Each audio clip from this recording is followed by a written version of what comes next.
tardes a todos ustedes. Bienvenidos a esta fresca tarde de invierno, por definirla de alguna manera lo más suave y templada posible. Hoy estamos aquí en este ciclo de conferencias y visitas culturales que ha organizado la Asociación Cultural Nuevo Inicio, relativa al estudio de los grandes conventos y monasterios de la ciudad de Granada, para escuchar a un ilustre conferenciante que nos va a hablar de un ilustre edificio y de una ilustre personalidad. Yo estoy aquí como presentador. Para mí es todo un placer darles a conocer a una persona que, bueno, que realmente necesita poca presentación, porque yo creo que ya es suficientemente conocida por todos ustedes.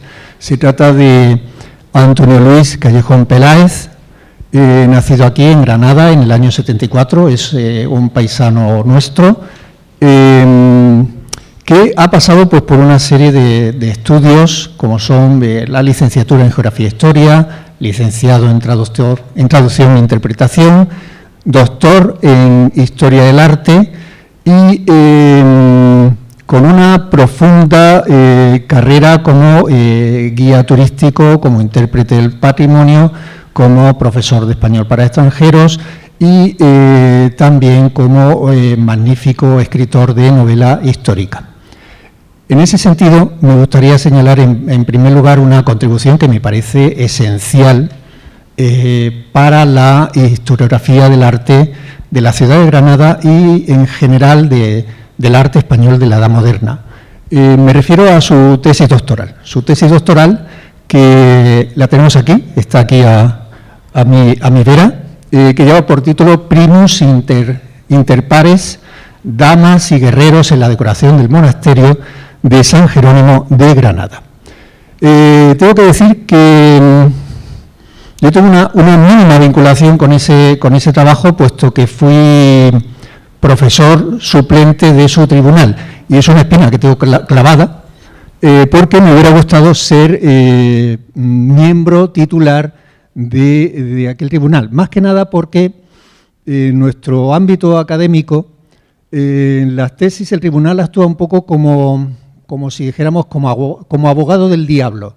Es el que siempre va a sacarle el pero, ¿no? Como en las fiestas de la Cruz, al trabajo de los doctorandos. Yo he pasado por ahí y para una vez que cae en mis manos una tesis en la que no hay ningún pero que sacar, porque es perfecta, pues no tuve la ocasión de estar agradeciendo tan magnífico trabajo en el tribunal. Es una obra magistral. Yo recuerdo cuando yo presenté la mía, me decía mi director de tesis: mira, Policarpo, si eres capaz de escribir sobre un tema más de 300 páginas, es que lo dominas, así que adelante. Pues él escribió más de 500 páginas sobre las dos bóvedas del crucero del monasterio de San Jerónimo de Granada. No se puede pedir más, es una obra redonda, perfecta. Pero él no se paró ahí, ni mucho menos.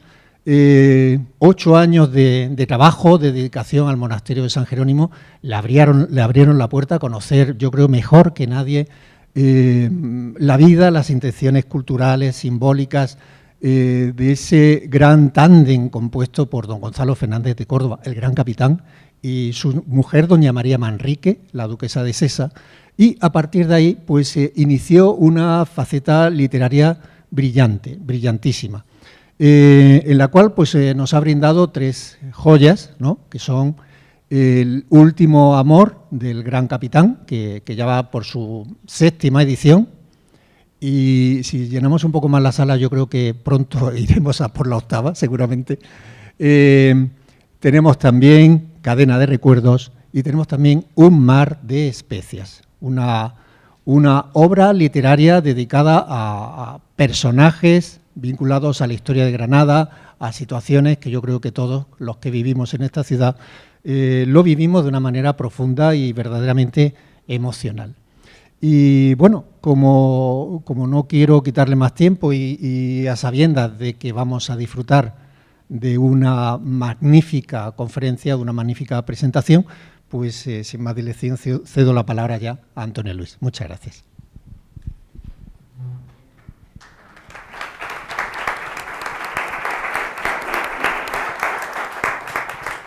Pues lo primero, muchísimas gracias a Policarpo, porque me han dicho muchas cosas bonitas, pero lo de la tesis perfecta me parece que te has pasado, pero bueno, se agradece muchísimo.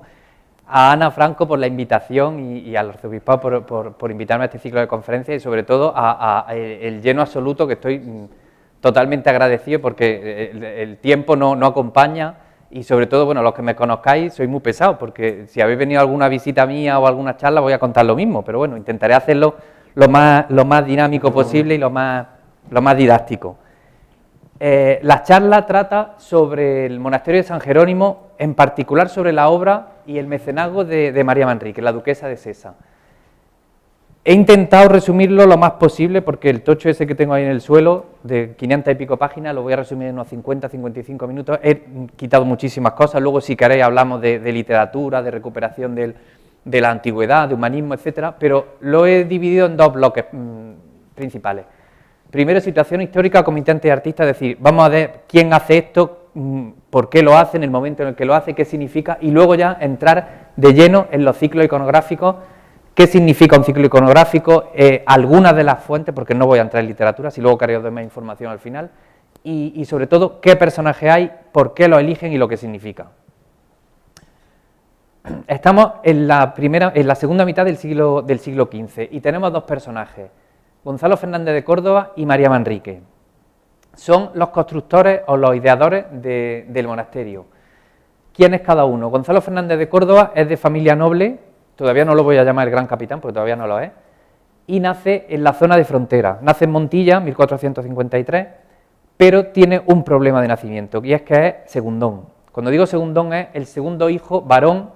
En las charlas siempre digo que durante parte de la charla me tengo que poner machista para ponerme en situación, luego haré todo lo contrario. ¿Por qué digo machista? Porque en realidad no es el primer hijo, la primera hija era Leonor, pero al ser mujer en aquella época todavía no heredaba. Hereda su hermano mayor, el primogénito varón, y él se lo queda todo, es decir, se queda todos los cargos, todas las tierras. Tiene dos opciones, los segundones tenían dos opciones, los segundones nobles, o la opción eclesiástica o la militar, y él decide la militar, y se va a formar en el mejor sitio donde puede formarse en ese momento, que es la corte. Primero en la corte del infante don Alfonso y luego en la corte de Isabel.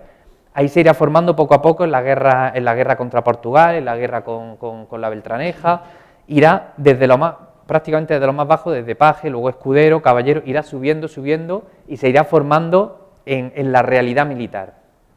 En ese mismo, unos poquitos años después, porque María Manrique es algo más joven que Gonzalo, María Manrique también parece ser que es de la misma zona. Yo defiendo que es de la campiña cordobesa, cerca de Palma del Río o por esa zona.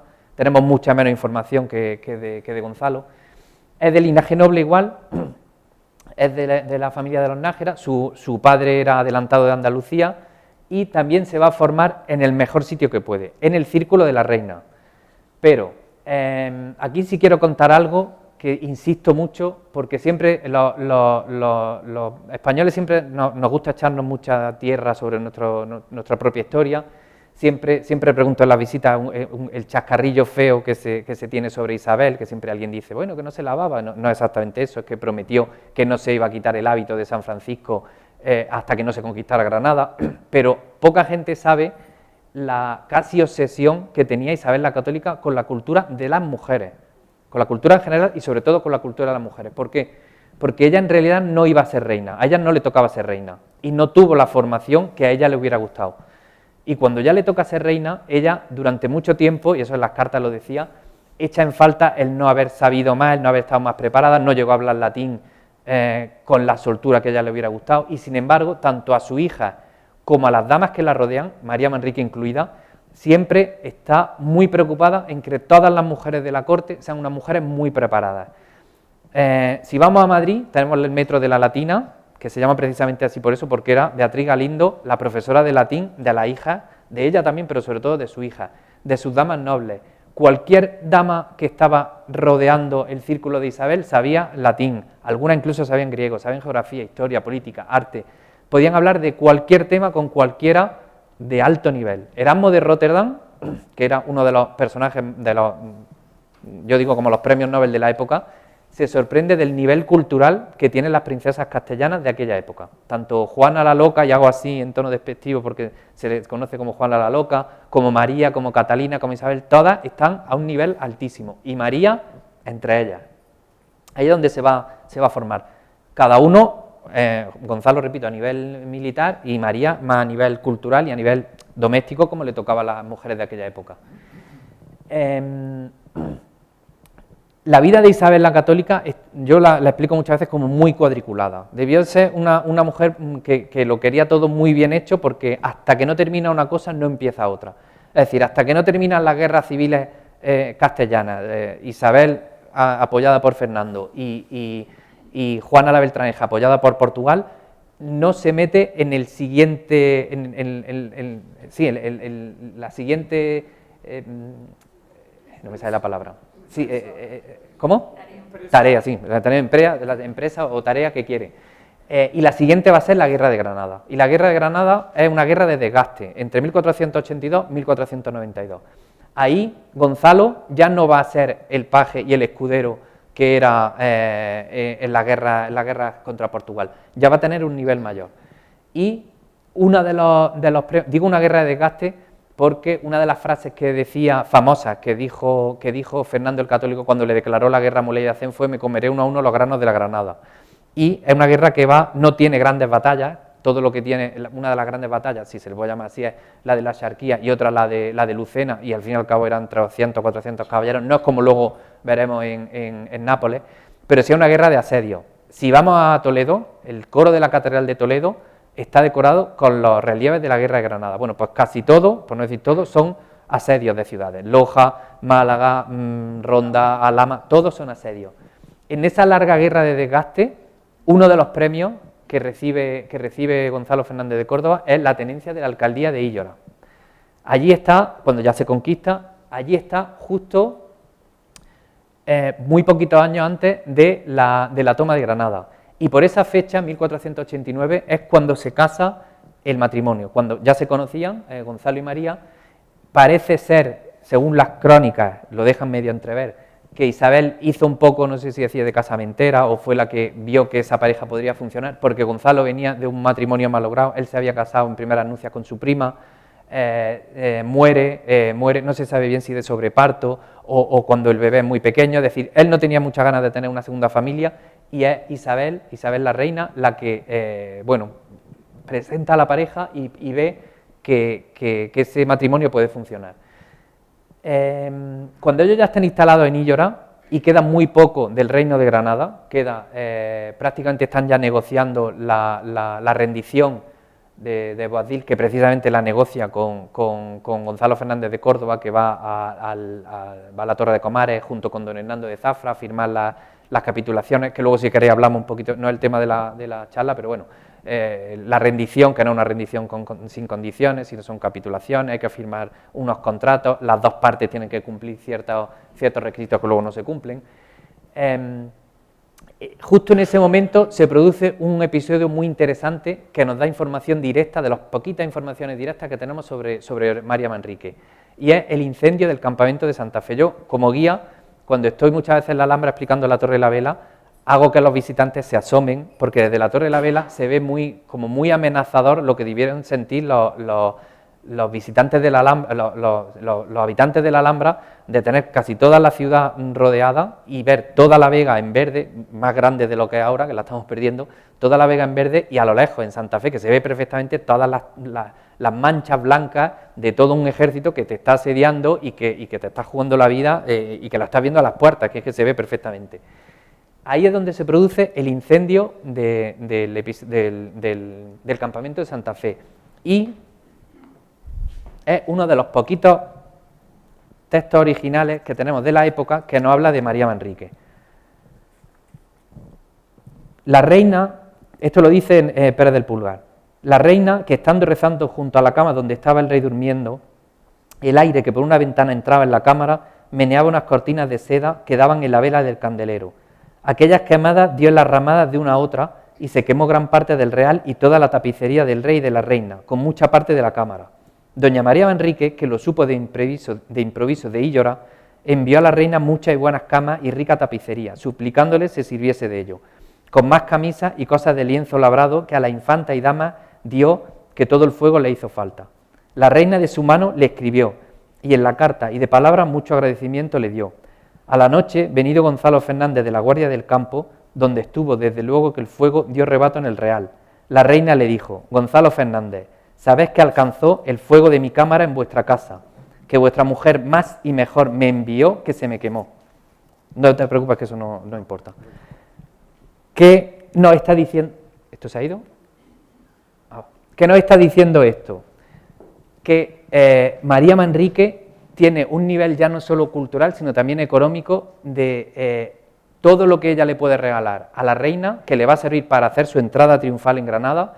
La reina le dice a Gonzalo Fernández de Córdoba que es incluso mejor que lo que ella misma tiene. Es decir, estamos hablando ya de una mujer, digo para que vayamos haciendo un poco la idea de quién era María Manrique, una mujer con un altísimo nivel cultural que se ha estado formando en el Circo de la Reina, con un alto nivel económico, incluso todavía, que todavía no hemos empezado, estamos casi empezando la charla, antes de cuando todavía no ha terminado la Guerra de Granada, y luego lo tendrá mucho más cuando ya sea duquesa de Sesa y virreina. Cuando termina la Guerra de Granada es cuando Gonzalo Fernández de Córdoba se va a convertir en el gran capitán. De hecho, yo estoy convencido de que si su vida hubiera terminado o no hubiera hecho nada más importante que la Guerra de Granada, no estaríamos hablando de él. Él verdaderamente se hace famoso en las guerras contra los franceses en Italia. ¿Qué pasaba así someramente en Italia? En Nápoles, el rey de Nápoles muere sin descendencia y tanto Carlos VIII de Francia como Fernando el Católico de Aragón tienen derechos dinásticos, legitimación de sangre de poder aspirar al trono. Evidentemente cada uno va a defender que él tiene más que el otro. Y ahí tenemos dos guerras de Italia, la de entre 1495 y 97 y luego la de 1501-1504, que Gonzalo va a recibir el sobrenombre de Gran Capitán, que se lo van a dar sus soldados. No es un título hereditario, no es duque, no es conde, porque es un mote, por así decirlo, un apelativo, que luego no lo van a heredar sus descendientes, y por su valía militar. ¿Por qué? Porque él lo que hace es remodelar totalmente el arte de la guerra. El arte de la guerra en aquella época era más medieval. Los franceses eran el mejor ejército que había en aquel momento junto con los turcos, se basaban en la caballería pesada, no le daban importancia a la infantería, y él hace, contándolo rápidamente, le da mucha más importancia a la infantería ligera, a la caballería ligera, en lugar que a la caballería pesada, porque sabe que lo ha vivido en Granada, en la guerra de Granada, que la caballería a la morisca, que es la de estribo corto, la ligera, va a servir mucho más para escaramuzas, para guerrillas, y luego sobre todo, que estoy también soltando pinceladas para ver lo que luego el ciclo iconográfico, se basa mucho en recuperar el gusto y los textos literarios romanos.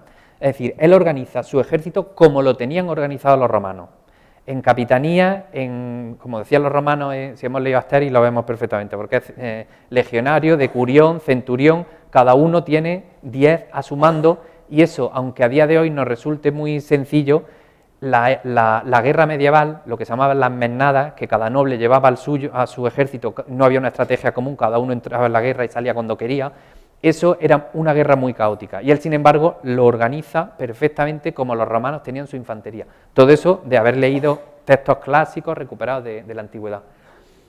Todo esto que he contado así muy rápidamente de la remodelación del ejército hace que gane todas las batallas, quitando la primera, que no la gana porque no lo dejan emplear la estrategia que él quiere. A partir de ahí todas las demás las va a ganar, siempre en inferioridad de condiciones, y siempre van a estar tanto el Papa como el Duque de Venecia como los nobles de las repúblicas pensando que ya al final alguna va a caer porque no puede ser que la gane tanta. Bueno, pues todas las gana, y expulsa a los franceses del reino, y ya se queda legitimado Fernando como rey de Nápoles. En ese momento, entre 1504 y 1508, él va a ser virrey de Nápoles, y recibe, tanto él como su mujer, los territorios, ahí lo pongo, estratégicos de Sesa y de Terranova. ¿Por qué estratégicos? Porque son la entrada norte y la entrada sur del reino. O sea, el rey Fernando le da los dos trozos de tierra mejores de Nápoles. Pero desde 1504 empiezan sus problemas. ¿Por qué? Porque yo siempre digo que él era muy buen militar, regular político y muy mal administrador. La buena administradora era ella. ¿Cuáles son los problemas? Lo primero, muere Isabel. La guerra termina en abril-mayo del 4, y Isabel muere en otoño, me parece que era en noviembre. Y se inician las críticas. ¿Qué crítica hay sobre el Gran Capitán? Sobre todo las cuentas, la malversación, ¿no suena la palabra? No, bueno, pues hace 500 años pasaba lo mismo. ¿Y qué se le critica? Que ha gastado mucho dinero, es verdad que lo gastó, pero según las crónicas no lo gastó en él, sino mejorando y premiando a muchos de sus capitanes, a muchos de los militares que lo ayudaron a ganar a la guerra, y sobre todo también, no sé si decir sobornando, pero bueno, atrayéndose al bando español muchas de las familias profrancesas que había en Nápoles, que habían ayudado a los franceses, y a él lo que le interesaba, muy bien pensado, era, en el caso de que hubiera habido otra guerra, traerlos al bando español. Esas críticas son tan graves que hacen que Fernando el Católico decida presentarse in situ en Nápoles para ver qué es lo que está ocurriendo. Y fuerza, y digo fuerza porque en las crónicas Pérez del Pugal lo dice muy claro, fuerza un poco a María Manrique a que lo acompañe con sus dos hijas. ¿Por qué digo fuerza? Porque en las crónicas siempre que tienen que ir por mar, de hecho parece ser que se embarcan en Cartagena y se reúnen con Fernando en Barcelona, y luego ya iban bordeando, van Marsella, Niza, iban haciendo toda la costa, y María Manrique cada vez que se montaba en un barco lo pasaba fatal. De hecho, las crónicas lo dicen, que varias veces tienen que parar la comitiva para que se baje, porque está la pobre que se muere. Por eso digo que ella no tendría que tener muchas ganas de ir a Nápoles. Cuando llega la familia del Gran Capitán y Fernando a Nápoles, se produce el episodio de las cuentas, que lo conoceremos, que voy a desmitificar un poco, porque hay dos cuentas del Gran Capitán. Las primeras, que son una serie, que es un texto muy grande que se conserva en archivos Simancas, que son las cuentas que yo llamo las cuentas serias, porque son las que Fernando le pide para ver en qué se está gastando ese dinero y las acusaciones de malversación. Él lo deja todo muy detallado, pero cuando se da cuenta de que, por mucho que él se defienda, Fernando ya tiene la idea de que lo va a quitar de en medio, hace las segundas cuentas, que son las cuentas en broma, y digo en broma entre comillas porque le salieron muy caras, que son las rimas. A ningún noble ningún militar se le hubiera ocurrido hacer una poesía de cuentas para dársela al rey. Sin embargo, como vio que ya no tenía otra salida, que son las de en picos, palas y azadones 100 millones, las que sabemos todos, en guantes perfumados para entrar a los cadáveres, en campanas que pregonen la victoria de nuestro ejército, y 1 millón para mí por la paciencia de tener que aguantar a un rey que me pide cuentas después de haberle regalado un reino. Eso le salió caro. ¿Por qué? Porque lo que hace Fernando es manipularlo un poco, prometerle que que lo convence para que regrese a España, y le promete la tenencia el mayorazgo de la Orden de Santiago, y en lugar de eso lo envía como alcaide de Loja. Pongo destierro en Loja entre comillas porque en realidad no fue un destierro, porque él no había hecho nada malo, ni había por qué desterrarlo, pero en las cartas de la época se dice y se piensa que se ve como un destierro, de haber sido virrey de Nápoles, que era muchísimo más que París, que Barcelona, que Madrid, estaba al nivel de Venecia o a nivel de Constantinopla, mandarlo a Loja, ni siquiera a Sevilla o a Granada, y además permanentemente espiado por los Tendillas, era, denigrarlo.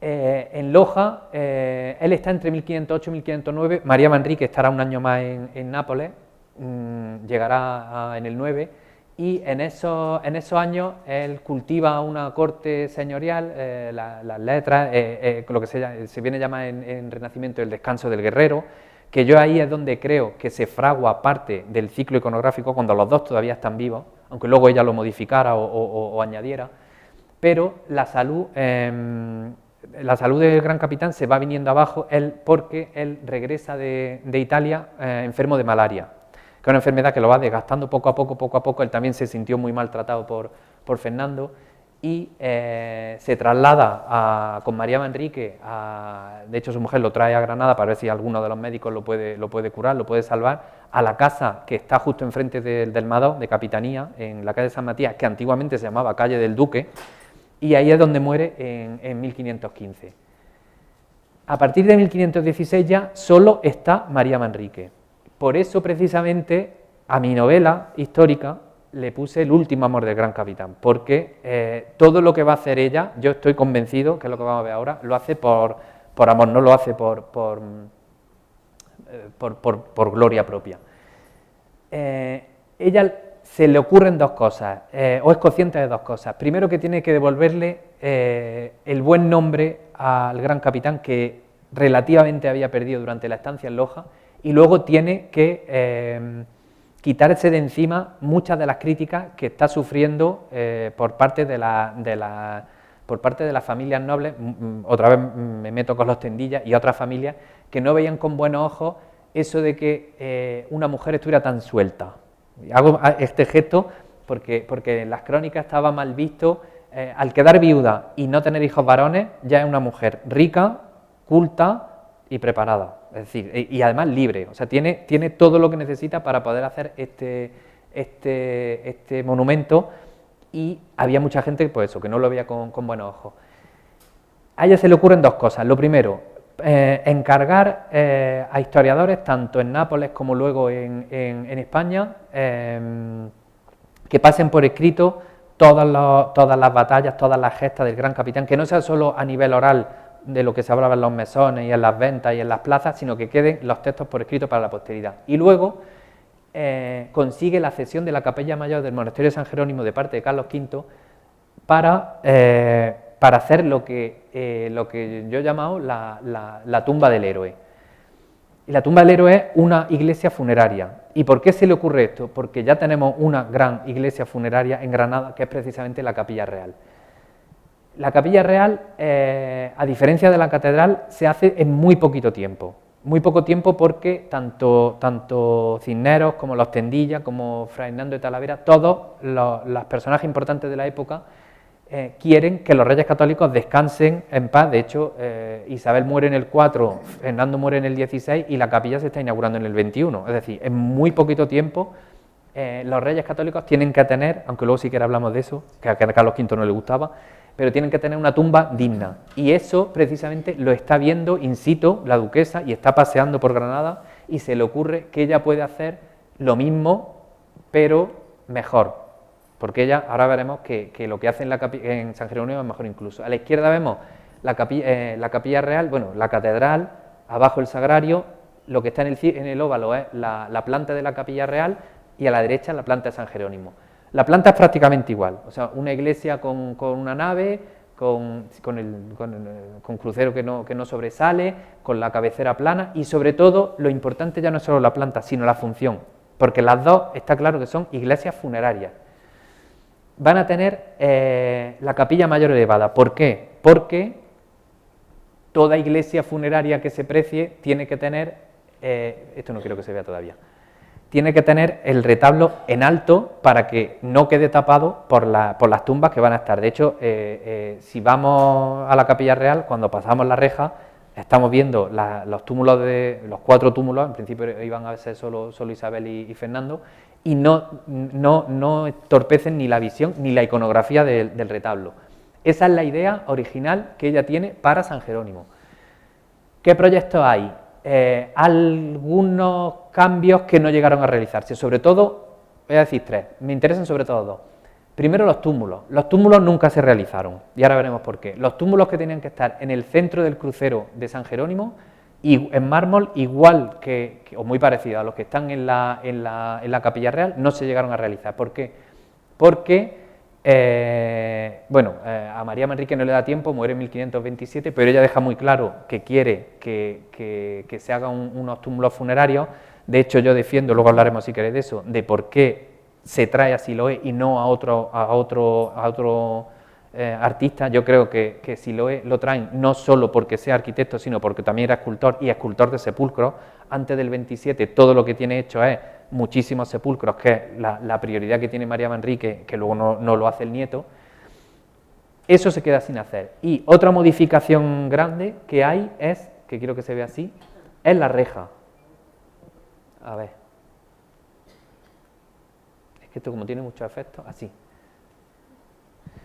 La reja que existió, esa sí que se hizo, aquí hemos hecho un montaje, esa es la reja de la Capilla Real, y en la iglesia de San Jerónimo hubo una reja, incluso mayor y de mayor calidad que la que hay en la Capilla Real, pero se perdió durante la invasión napoleónica. Eso va a ser importante porque crea un espacio público y un espacio privado, esa es la recreación, que influirá luego mucho en la parte pública y en la parte privada del ciclo iconográfico. Y la tercera, aunque no sea de la época, ya son los frescos, las pinturas que se hacen en el siglo XVIII, que entorpecen un poco la visión o dificultan la visión del ciclo iconográfico, porque lo llenan todo de colores. De hecho, luego si queréis hablamos un poco de la tratadística renacentista, que no veía con buenos ojos ensuciar, como decían en aquella época. Los arquitectos renacentistas lo querían todo muy blanco, como está la catedral.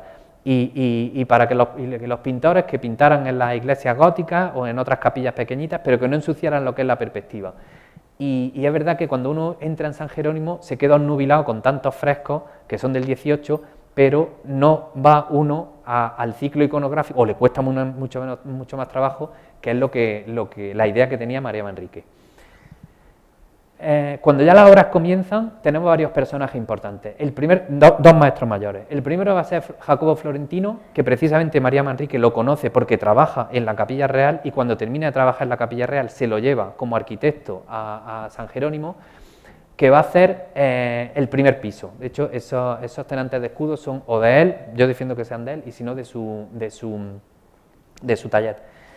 Entre 1522 y 26, y aquí también defiendo que si durante la época de Loja tanto Gonzalo y María habían elegido a los personajes, si se produce alguna modificación va a ser también un poco por influencia de Florentino, que también estaba muy preparado, luego será el padre de Lázaro de Velasco, etc.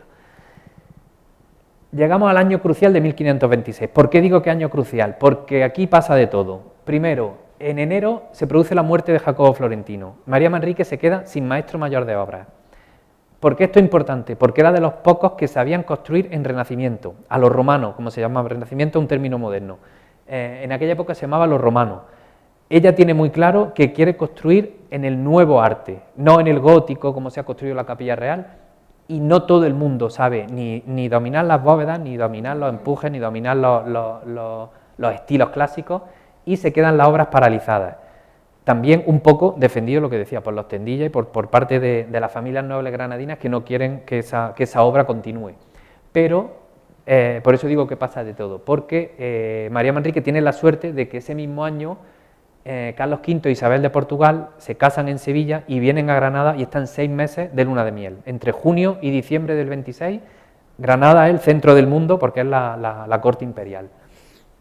Residen en la Alhambra, pero en julio, estoy hablando de memoria, pero creo que a finales de julio, se producen 2 terremotos, a la emperatriz Isabel le da miedo y de la Alhambra baja y se hospeda durante unas 5 o 6 semanas en las dependencias del monasterio. Y ahí es donde va a conocer a María Manrique.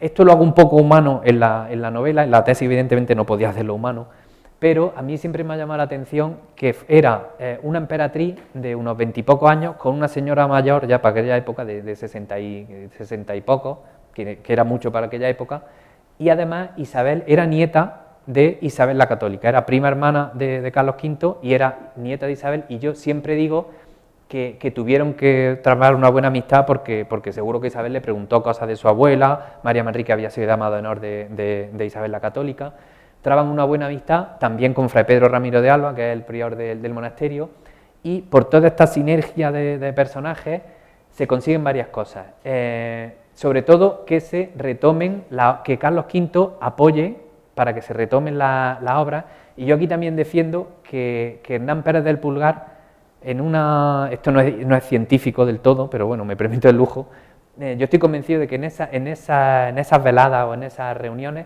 es cuando María Manrique le encarga a Hernán Pérez del Pulgar que haga una biografía del gran capitán, cortita, pero lo bueno que tiene es que fue testigo directo de muchos de los hechos, y cuando luego la publica el año siguiente en Sevilla, curiosamente se la dedica a Carlos V. O sea, son todos los personajes que están en esta época.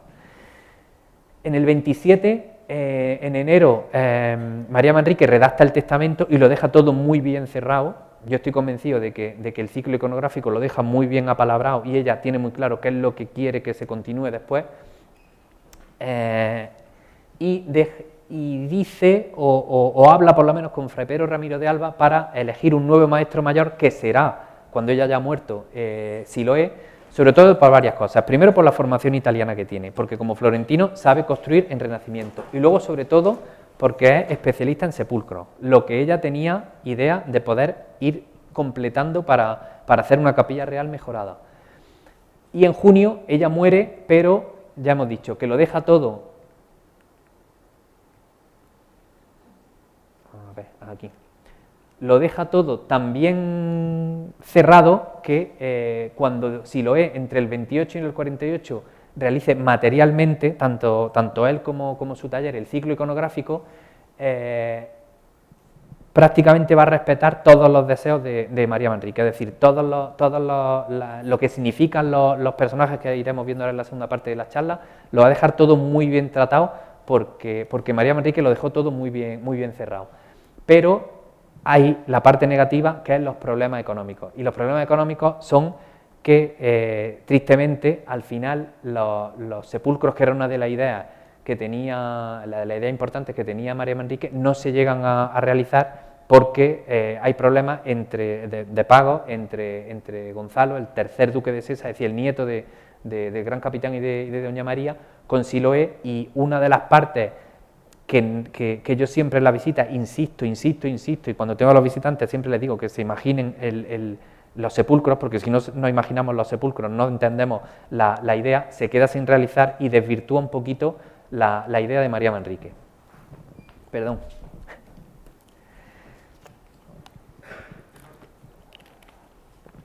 Entramos ya en la segunda parte, que sería lo que es el ciclo iconográfico en sí. Estos ciclos iconográficos, a la izquierda, he dicho que al principio me iba a poner machista, ahora al revés, porque ahora me tengo que poner... No me atrevo nunca a decir feminista, porque el feminismo en el 16 yo lo considero casi como ciencia ficción, pero igualitario.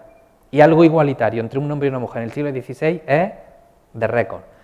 ¿Por qué? Porque todo lo que voy a explicar ahora va a ser 50% hombre, 50% mujer. Eso... cuando estuve investigando para la tesis, entre los veintitantos ciclos italianos que estudié, luego otros veintitantos en España y otros 12 o 13 en Andalucía, no se encuentra en ninguno. Siempre va a haber 9 hombres y 3 mujeres, 4 mujeres y 8 hombres, las mujeres van a estar en la esquina, y esto es perfectamente al 50%. ¿Qué es un ciclo iconográfico? Yo un ciclo iconográfico lo comparo, cuando tengo las visitas con los niños del instituto, lo comparo con los pósters. Con los pósters que un niño o una niña a día de hoy puede colgar en su cuarto. Y ningún niño o ninguna niña va a colgar un póster de un banquero, de un ministro, de un político, de un economista. Cuelga el de un futbolista, el de una actriz, el de un cantante, el de un influencer, lo que sea. Alguien a quien admiras y a quien quieres parecerte, de quien quieres apropiarte de esas virtudes. Bueno, pues salvando las distancias, esto es lo que pasa en Italia en el siglo, bueno, a partir del siglo XIII-XIV. ¿Y por qué pasa en Italia? Porque, a diferencia de lo que pasaba en el resto de reinos, en Castilla, en Aragón, en Portugal, en Inglaterra, en Francia, donde hay reyes, en Italia casi todo lo que abundan son repúblicas, y son repúblicas ciudadanas, es decir, no tienen reyes, y al no tener reyes no tienen la legitimación de sangre real, no tienen la legitimación divina. Ni los Medici, ni los Sforza, ni los Visconti, ni los duques de Venecia, todos o son elegidos o se van derrocando uno a otro y tienen que legitimarse. Como no tienen la legitimación de sangre real ni la legitimación divina, eso lo consiguen por una legitimación, y hago otra vez así el gesto, falsa, porque lo que encargan es a literatos y a historiadores y a filólogos que recuperen fuentes de la antigüedad, que por eso precisamente, y luego si queréis hablamos de este tema, el Renacimiento es filológico y literario antes que artístico, y son esos historiadores los que van a rebuscar en las fuentes antiguas, en la genealogía, y van a crear una genealogía bastante falsa, de, bueno, pues, no sé, los Orsini vienen de la guerra de Troya, tienen un antepasado, Hércules, Venus, y ya van creando toda esta tipología que la mayoría de las veces no es real, pero les sirve para legitimarse. A Gonzalo y a María no necesitaban legitimarse, es decir, porque no iban a continuar en el poder, pero sí ella utiliza este modelo para defenderse de las críticas, tanto los que había tenido Gonzalo en los últimos años de su vida a nivel político, militar no, pero a nivel político y a nivel administrativo, como las que ella tuvo como mujer libre y como mujer dueña de su destino. Se produce este ciclo entre 1520 y 1560. Para mí eso es fundamental, porque a partir de 1520 el Renacimiento pleno, es decir, este modelo no se conoce en España hasta esa fecha, en Italia sí se conocía, pero de hecho ella y su séquito lo traen, y antes de 1560, que es el Concilio de Trento, porque a partir de esta fecha todo el tema pagano que vamos a ver hubiera sido mucho más difícil, vamos, lo hubieran prohibido, aparte de que yo tengo la teoría de que todo esto se puede hacer porque el gran capitán muere en diciembre del 15 y Fernando en enero del 16.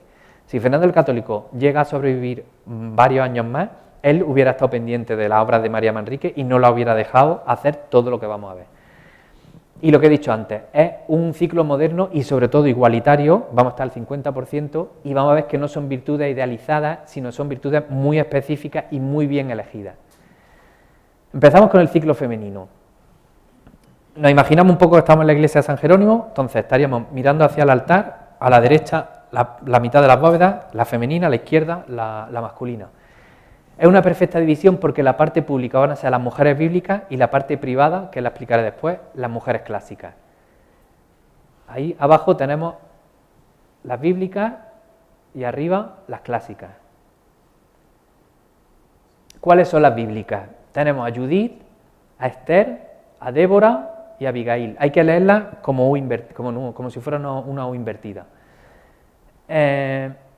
No he querido cansaros con el tema de la literatura, pero todo lo que yo voy a contar tiene un corpus teórico muy profundo, es decir, esto no se le ocurre a María Manrique o a Florentino o a todo su séquito, así porque sí, sino porque leen muchísimas obras que están documentadas, que se utilizaban para los ciclos iconográficos, unas para unos, otras para otros, y entre ellas, una de las que estaba más de moda es el libro de las claras y virtuosas mujeres de don Álvaro de Luna, que era libro de cabecera de muchas familias nobles, y curiosamente el mismo orden que él propone para esos personajes es el mismo orden que hay en esta lectura de las mujeres bíblicas de San Jerónimo.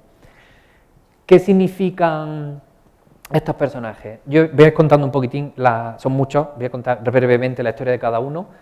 Judith es la heroína del pueblo judío que seduce a Holofernes y en mitad de una batalla mata al general del ejército enemigo y gracias a eso consigue salvar al pueblo de Israel y termina la guerra. Es decir, siempre va a aparecer con la cabeza de Holofernes en la mano y con el alfanje. Judith claramente simboliza la virtud de la fortaleza. La siguiente sería Esther. La historia de Esther también nos la cuenta la Biblia. Tanto Judith como Esther tienen su propio libro, son de las pocas mujeres que tienen su libro expreso en la Biblia. Esther es reina de Persia, está casada con el rey de Persia y los ministros del rey deciden, por temas de política y de religión, deciden que quieren exterminar a los judíos. Esther, que es judía, quiere abogar por su pueblo, quiere salvarlo, quiere hablar con el rey, pero hay una norma un poco extraña, y es que en la corte de Persia la reina no puede ir a buscar al rey cuando ella quiera. Yo me imagino que esto tendría que ver un poco con los harenes o con lo que fuera, que el rey estuviera haciendo algo que no quería que lo vieran y no quiere ser interrumpido por la reina hasta tal punto de que si la reina se salta esa norma se la condena a muerte. Es decir, no estamos hablando de ninguna broma. Sé que suena un poco raro, pero hay que explicarlo. Esther, que sabe esa norma, aún así quiere abogar por su pueblo y durante 3 días, según el libro de la Biblia, está rezando, está orando, está meditando, se baña, se perfuma, se pone sus mejores galas, como se ve ahí en la imagen, y se arriesga su vida por su pueblo y va a buscar al rey para pedirle el perdón de los judíos y al final lo consigue y la historia termina bien y no la matan. ella simbolizaría la virtud de la templanza. ¿Por qué? Porque durante esos 3 días ella tiene que estar meditando, tiene que estar sabiendo que se está jugando la vida para salvar a su pueblo. Débora es una de las juezas, sale en el libro de los jueces al mismo nivel de Sansón, y simbolizaría la virtud de la justicia porque, según la Biblia, es la mujer a la que los hombres obedecen y la mujer a la que los hombres siguen en batalla, y además era una jueza e impartía dirimía en los tribunales.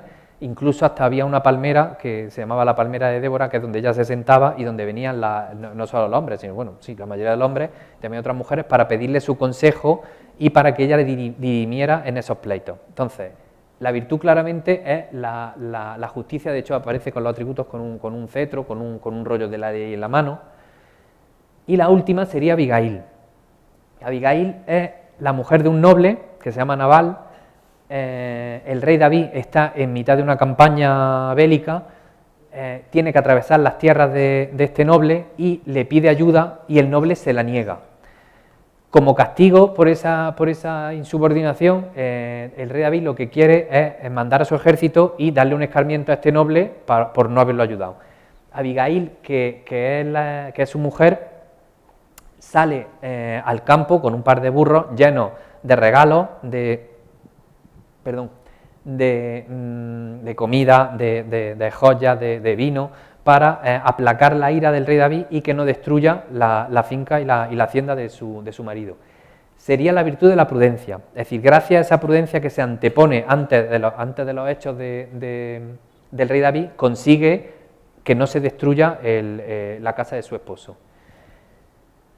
Entre otras muchas, aparte que ya he dicho la del libro de las claras y virtuosas mujeres, el Speculum Humanae Salvationis es una de las fuentes literarias que se utiliza para este ciclo. A la izquierda tenemos a Abigail, que ante el rey David, que lo que está haciendo es eso, aplacando la ira. A la derecha tenemos Judith dando muerte a los Fernes. Es decir, todo esto que a nosotros nos puede sonar raro, que no tenemos por qué conocerlo, toda la gente de la época, del siglo XIV, XV, XVI, lo conocían, porque yo siempre digo que aunque no supieran leer ni escribir, eran las abuelas, porque casi siempre eran las mujeres las que mantenían esta cultura, las abuelas o las madres las que cuando acostaban a los niños les iban contando las vidas de los santos, las vidas de estos héroes, y aunque nosotros a día de hoy no tengamos por qué saber quién era Abigail o quién era Judith, la gran inmensa población de aquella época sí que lo sabía, sí que lo había escuchado y sabía reconocer esas virtudes. Las 4 juntas lo que hacen es reunir a la mujer perfecta, es decir, tenemos fortaleza, justicia, prudencia y templanza, que eso es las virtudes cardinales que simbolizan a la mujer perfecta, que es la Virgen María. Es decir, aquí María Manrique, desde fuera de la reja, el mensaje que le está dando a todas las mujeres que miren hacia las bóvedas es que le está creando un modelo. Es decir, a una mujer del siglo XVI que se le dijera tienes que parecerte a la Virgen María, iba a decir que es imposible, porque es la mujer perfecta, pero si lo despiezamos es más fácil, y sí que puede ser intentar ser tan prudente como Abigail, tan fuerte como Judith, tan templada como Esther y tan justa como Débora, es decir, facilitar ese modelo. Ese sería el ciclo, sí, a ver, un segundín. Vale, sí, ese sería el ciclo iconográfico público, pero lo que he dicho antes, tenemos una reja que lo que está haciendo es dividir la parte pública de la parte privada, y si cruzamos esa reja que estaría estaría al alcance de muy poca gente, porque esa reja estaría siempre cerrada. Hemos dicho que la capilla mayor es una capilla mayor privada. Entonces, esa reja normalmente no es como nosotros estamos viendo ahora la Capilla Real, que como turista está siempre abierta, sino eso normalmente tenía que estar cerrado y muy poquita gente tendría acceso a la segunda parte.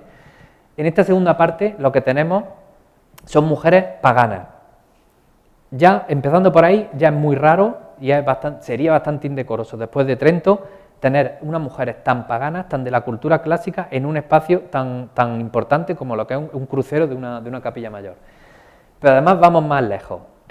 Lo que están haciendo es dar la idea de similitudes reales con la vida de la duquesa. y ahora veremos cuáles son, porque no va a ser algo tan general como lo que hemos visto de fortaleza, justicia, prudencia, templanza, sino similitudes exactas que tuvieron estas mujeres con la vida de la duquesa. Entre las fuentes, los hechos y dichos memorables de Valerio Máximo, el de Clari Mulieribus de Boccaccio, todo esto lo estoy haciendo muy rápido para que veáis que todo tiene su corpus teórico y se saca de libros muy bien elegidos de la época. Habría que leerlo igual que hemos dicho antes, en U invertida, así. Es que los efectos especiales unas veces funcionan y otras veces no. ¿Cuál sería la primera? Artemisia. Tenemos Artemisia, Alcestis, Penélope y Ersilia. Otra vez voy a hacer rápido de la idea de cada uno y veréis que estas cuatro tienen similitudes exactas con la vida de la duquesa, con la vida de María Manrique. ¿Quién era Artemisia? Es una reina de Asia Menor, de un reino de Asia Menor, de Caria. Su esposo se llama Mausolo y cuando su esposo muere, ella, todo el tiempo de vida que le queda, lo pasa haciéndole una tumba fastuosa a su esposo, por eso ha quedado en la etimología nuestra que una gran tumba se conoce como mausoleo, es decir, está haciendo exactamente lo mismo que María Manrique hizo durante el resto de lo que le quedaba de vida, darle a su marido una tumba que él se mereciera. Alcestis es... Voy a controlar... Vale. Alcestis es una heroína griega, los dioses los dioses maldicen a su esposo, lo mandan al inframundo y ella, esto es un poco complicado porque está Hércules de por medio y el que rescata a su marido, también está el tema de la resurrección, pero bueno, resumiendo, ella se ofrece para dar su vida por su marido, para sacarlo de un lugar del que ella cree que no se merece y volver a colocarlo donde debería estar, es decir, ella está haciendo lo mismo que Alcestis. Darle al gran capitán la importancia que tenía y sacarlo de ese lugar de relativo ostracismo social que había vivido durante la época de Loja. La siguiente es Penélope, aquí la similitud es clarísima, y es la mujer de Ulises que siempre está esperando que regrese de la guerra de Troya, mientras María Manrique esperaba que el gran capitán regresara primero de la guerra de Granada y luego sobre todo de las dos largas campañas de la guerra de Italia. Y la última sería Ersilia. Ersilia tiene una pose que a mí siempre me llama la atención. ¿Alguien me puede decir por qué una mujer se pone así? Casi. Embarazada, exactamente. A mí me costó trabajo, tanto Ersilia como luego Marcelo fueron los dos que más trabajo me costó, porque no se suelen utilizar en estos ciclos. Entonces, cuando tú encuentras un personaje muy común, es normal. Cuando encuentran uno muy raro, lo están cogiendo con pinza. Entonces, si es un personaje muy raro, está con más derecho todavía. ¿Qué simboliza Ersilia? Ersilia era la mujer de Rómulo, el primer rey de los romanos. Pero los romanos, llega un momento en el que no tienen mujeres y tienen que arrastrar a las sabinas y luego ya se armará el lío que se arma entre romanos y sabinos, la guerra, porque algunas se enamoran de sus castores y tal. Y Ersilia era la reina de las sabinas. Termina siendo la mujer de Rómulo, por lo tanto, la madre de todos los romanos. Por muy importante que sea un hombre, si no hay una mujer, ¿qué es lo que no hay? Descendencia. Entonces, aquí Ersilia lo que simboliza es la legitimación de la estirpe, pero está colocada en una esquinita. De hecho, cuando uno está en San Jerónimo y empieza la luz a irse, Ersilia es la primera que desaparece. ¿Por qué? Porque María Manrique hizo algo, no fue capaz de hacerlo todo bien. ¿Y qué es lo que no hizo bien? Darle hijos varones. Porque ella, en este momento, cuando ella está creando el ciclo, tienen 3 hijas, ella solo le puede dar 3 hijas, y las 3 mueren antes que ella.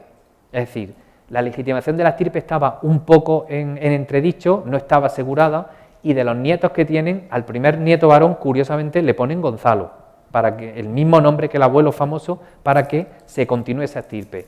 Si este niño Gonzalo hubiera muerto, no sabemos qué es lo que hubiera sucedido con la familia. Entonces, resumiendo un poco el ciclo femenino, en la parte pública hemos dicho que tenemos las virtudes cardinales, la mujer perfecta, parecerse a la Virgen, que es un modelo a imitar por el visitante, por la visitante mejor dicho, que lo vería, cualquier mujer del siglo XVI vería este ciclo, pero la parte privada, que no vería casi nadie, es una parte más íntima, porque son similitudes reales, no generales, con la vida de la duquesa, que hemos dicho son aplicables, y además todas en homenaje hacia el gran capitán, es decir, virtudes relacionadas con su marido, es decir, aquí María Manrique no se está echando flores a sí misma, sino como buena esposa, por lo tanto, le está revirtiendo el homenaje a Gonzalo, al gran capitán. ¿Qué pasa con el ciclo masculino? Igual, tenemos parte pública, parte privada. Aquí sí tenemos un ciclo totalmente pagano, es decir, todos los personajes, no va a pasar como con las mujeres que hay 50-50, todos los personajes son paganos.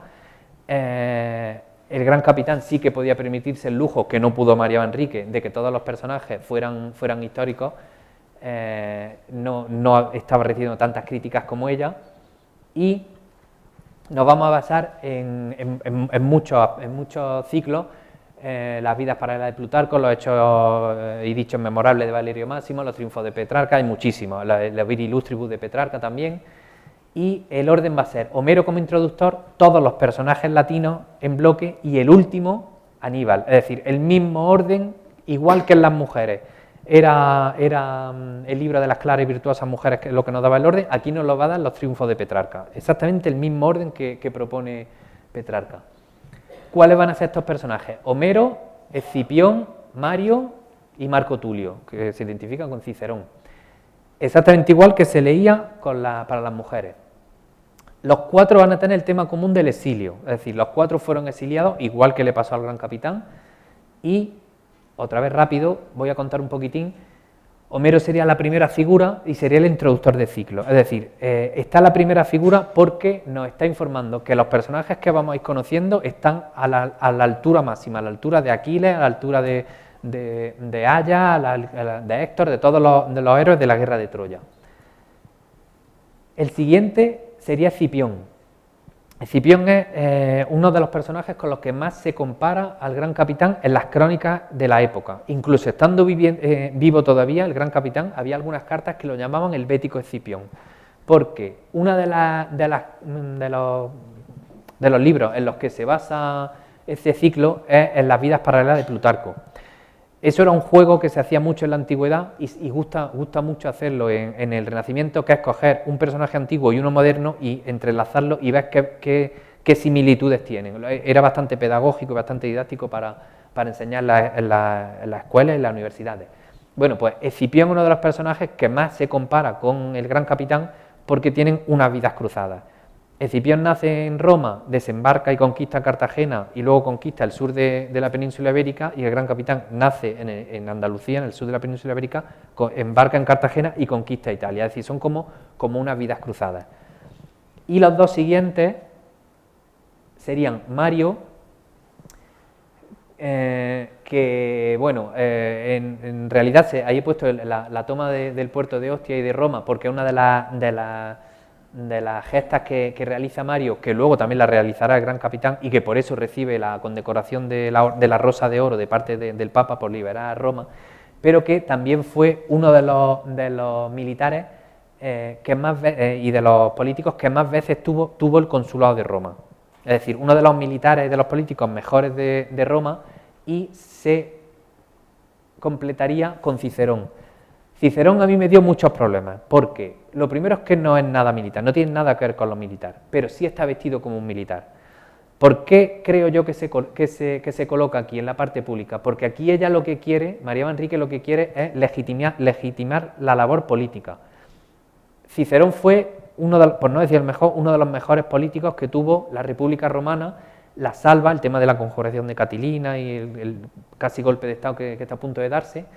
Y aquí María Manrique lo que está diciendo es: mi marido no fue solo un gran militar como Escipión y como Mario, porque no hace falta decirlo, porque todo el mundo sabe que fue uno de los mejores militares de su tiempo, pero también fue un gran político, que en realidad no lo fue, que es lo que más le estaban criticando en Nápoles, y aquí ella lo que hace es coger al mejor político romano para darle esas virtudes. Lo que decía antes, las fuentes literarias que también se utilizan, pues entre ellas también es el de Cassibus Virorum Illustrum de Boccaccio, es decir, la caída de los hombres ilustres. Aquí ya estamos entrando un poco en hombres que no sufrieron el destino que ellos se merecían. De hecho, En la crónica manuscrita, que es una crónica de las que, como la que se hace Alonso Hernández y otros muchos, gloriando la gesta del gran capitán, se dice: algunos envidiosos, por deshacer la gloria del gran capitán, dijeron que en el término postrero de su vida había estado en Loja como desterrado. Él defiende que no fue desterrado. No se maravillarían si considerasen ser cosa fatal a los capitanes clarísimos que, apretados en los postreros días de su vida, de la envidia y menoscabados de su honra, mueran desfavorecidos. Y luego habla de todos los personajes, como Pompeyo, como César, como Escipión, de todos los personajes que se hablan en el ciclo, es decir, caída de hombres ilustres. Y volvemos otra vez a la reja desaparecida, porque aquí pasa exactamente igual que pasaba con las mujeres. Espacio público, espacio privado. Y cuando pasamos y vemos la segunda parte del ciclo masculino, ¿qué es lo que nos encontramos?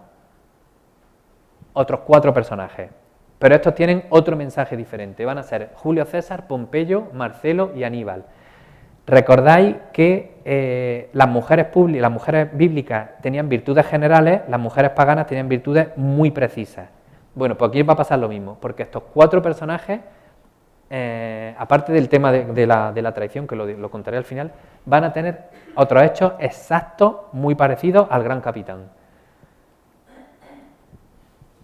¿Qué es lo más importante que hizo Julio César en su vida? Vencer a los franceses, a los galos. La guerra de las Galias, vale, igual que hace el gran capitán. Es decir, no son virtudes idealizadas, sino son virtudes muy cogidas casi con bisturí. De hecho, en la cartela exterior de San Jerónimo no habla de francos, habla de galos. Galorum asturcarum terrori, bueno, pues habla de galos, exactamente lo mismo que hizo Julio César. El siguiente sería Pompeyo. Pompeyo va a tener el mismo título que tiene el gran capitán. A Pompeyo se le conoce, se le da el sobrenombre, porque tampoco se hereda, el sobrenombre de Pompeyo Magno, que traducido sería gran capitán. Bueno, pues en la cartela exterior igual, Magno Duci. En la cartela exterior de San Jerónimo, Magno Duci, gran capitán, es decir, tiene exactamente el mismo título que tenía Pompeyo. Marcelo me creó muchos problemas, igual que el Cilia. Porque a todos nos suena Pompeyo, nos suena Julio César, nos suena Cicerón, pero Marcelo suena poco. Entonces, eso nos da a entender que está elegido también porque interesa. ¿Quién era Marcelo? Marcelo es un romano de las guerras púnicas, y cuando te lees las vidas paralelas de Plutarco, descubres que hizo algo que solo hicieron 2 romanos en toda la historia de Roma, y es vencer al caudillo, al jefe del ejército enemigo en batalla campal. Es decir, cuando eso para los romanos parece ser que era muy importante, pero cuando en una batalla el jefe del ejército enemigo caía, el general romano tenía derecho a recoger los expolios eran el casco, el escudo, la espada, toda la armadura, llevarlo a Roma y hacer en el templo de Júpiter un sacrificio especial. Eso le pasa a Marcelo. Bueno, pues el gran capitán en la batalla de Cheriñola, que es la batalla más importante que él gana, su ejército mata al duque de Nemur. El duque de Nemur, que es el jefe del ejército enemigo, muere. Es la única batalla en la que muere el jefe del ejército enemigo. Bueno, pues al día siguiente el gran capitán se pasea por entre los muertos, entre los cadáveres, recoge el cadáver del duque de Nemur, se lo lleva a Barletta y de su dinero le paga una tumba y le hace un enterramiento. Es decir, exactamente igual que lo que le pasa a Marcelo. Y Aníbal es el último, es el único que no es romano, es cartaginés, pero está muy bien cogido porque es el vencedor de la batalla de Cannas. Entre todas las glorias que tuvo Aníbal, lo que hace es causarle el mayor estrago, o sea, la derrota más grande que tienen los romanos de toda su historia se la crea Aníbal. Y la batalla de Cannas se lleva a cabo exactamente, y digo en la misma colina, porque es que fue en la misma colina, que la batalla de Cheriñola. Los propios historiadores, porque el gran capitán iba con una corte, iban aparte de soldados, iban también historiadores y cronistas, el día antes de la batalla de Cheriñola estaban escribiendo: si mañana vencemos a los franceses se nos comparará para siempre con Aníbal, porque estamos exactamente en el mismo sitio donde se celebró la batalla de Cannas. Es decir, tenemos 4 personajes que lo que tienen es virtudes reales con la vida del gran capitán, y que además los 4 tienen en común el tema de la traición. Porque Julio César muere no en campo de batalla, sino muere asesinado por los suyos, el Senado. Pompeyo muere traicionado por los suyos. Marcelo también tiene una muerte que no se merece porque es en una emboscada, y Aníbal se suicida obligado porque el Senado de Cartago lo ha traicionado, no lo llegan a vencer nunca los romanos, es decir, todos están maltratados por su propio bando, exactamente igual que lo que le había pasado al gran capitán. Aquí es cuando defiendo que este ciclo se puede hacer porque Fernando el Católico ya estaba muerto. Y Carlos V ya está pensando en otras cosas, tiene problemas con los protestantes, tiene problemas con los turcos y no se está metiendo tanto en este tema, porque si Fernando llega a estar vivo, yo estoy convencido de que esto a María Manrique no se lo deja hacer porque sabe por qué lo estaba haciendo. Y además ella muy inteligentemente hace como un doble homenaje, es decir, toda la iconografía de Carlos V se basa en el imperio, tanto en la catedral, que estamos viendo los bucráneos, las pátenas, el plus ultra, todo es decir yo soy el nuevo emperador. Y ella lo que hace muy inteligentemente es que no coge a ningún emperador. Podía haber escogido a Trajano, podía haber escogido a Adriano, podía coger a Constantino, que es el emperador religioso. Bueno, pues lo elimina porque eso hubiera sido relativamente peligroso. Y hace como una especie de homenaje, decir, bueno, si ahora tenemos un imperio con el nuevo emperador, voy a hacer el homenaje de que me voy a coger los personajes anteriores a ese imperio, a la república, igual que mi esposo estuvo antes que Carlos V. Ahí se está salvando ya un poco la espalda. Y ya para terminar, y si queréis vamos a las preguntas, la decoración de las bóvedas tiene muchos elementos secundarios, que algunos de ellos son meramente decorativos, pero hay unos que me llaman mucho la atención, que fueron estos 4 genios que están aquí en lo alto, en la parte más alta de las bóvedas, que lo que hacen son unos seres fantásticos que lo que están portando son espejos. Están en la parte más alta y están portando unos espejos. El espejo se utiliza mucho, tanto Plutarco como Juan Luis Vives como Mena, muchos lo utilizan. De hecho, al gran capitán se le llama en algunas cartas espejo de virtudes. ¿Y qué es lo que simbolizan? Lo que están es reflejando de una manera ideal, en la parte más alta de las bóvedas, lo que debería haber estado en la parte baja, que no se realizó nunca, que eran los sepulcros del matrimonio, que lo que está haciendo, para quien sepa leerlo, es superar, igualar a esos personajes, y no solo igualarlos, sino superarlos, porque los coloca en una parte, los coloca de una manera ideal, en una parte, en la parte más alta de las bóvedas. Con esto María Manrique lo que está haciendo es cerrar el círculo de crear unos personajes, tanto masculinos como femeninos, vuelvo a repetir, al 50%, 8 hombres, 8 mujeres, que tienen una parte general, pero luego una parte muy bien elegida, una parte muy específica de sus virtudes, tanto de sus virtudes como de su esposo, sobre todo en el tema, repito, de la legitimación. Ella se legitima y quita de un plumazo todas las críticas que estaba sufriendo por parte de las familias nobles, y también legitima y, como hizo Alcesti, saca a su marido del lugar que ella pensaba que no le correspondía, creando una obra que yo considero, si no queréis ahora lo hablamos, yo considero que supera, o por lo menos ella tenía la idea de superar la capilla real, porque es iglesia funeraria,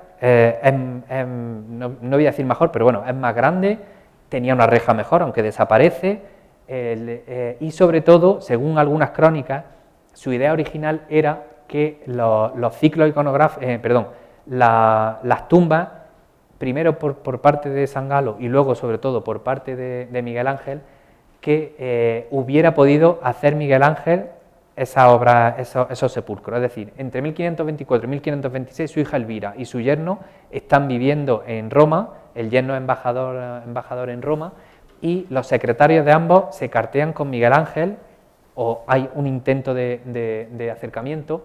Por eso yo siempre digo que esta mujer apuntaba muy alto, y ahora voy a decir la barbaridad, ya terminamos. Si en Granada se hubiera salido esta señora con su plan original de tener todavía la reja, y sobre todo que hubiera unas tumbas hechas por Miguel Ángel en mármol de Gonzalo Fernández de Córdoba y de María Manrique, los turistas vendrían a Granada, irían a San Jerónimo, y el que no tuviera nada mejor que hacer y le sobrara tiempo, el segundo plato sería la Alhambra. O sea que no estamos hablando de nada corto. Muchísimas gracias.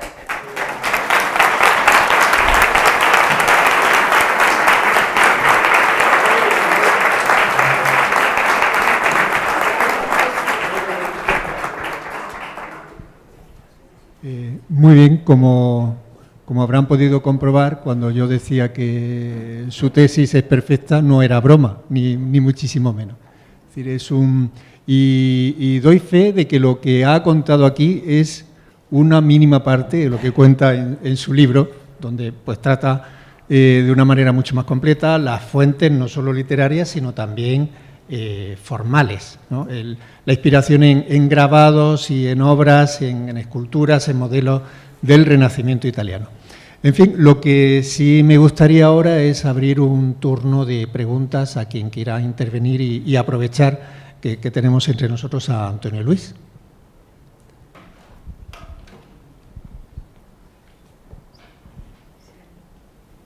A ver, ¿quién se anima?